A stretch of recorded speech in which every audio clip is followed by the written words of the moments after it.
guys, fountain. Ito na kami. Ito na yung pinakataas sa SM Aura. Tuwan-tuwa yung mga kids ko. Si Nikki and my daughter. Yung mga tao nandoon. Nag-rest sila. Ato.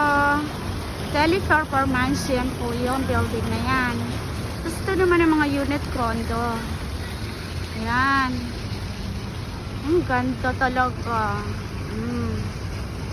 Ito. Ito si Mamang Guard. Nagbabantay siya rito. Ayan. Ganda rito. Mga guys, nice view.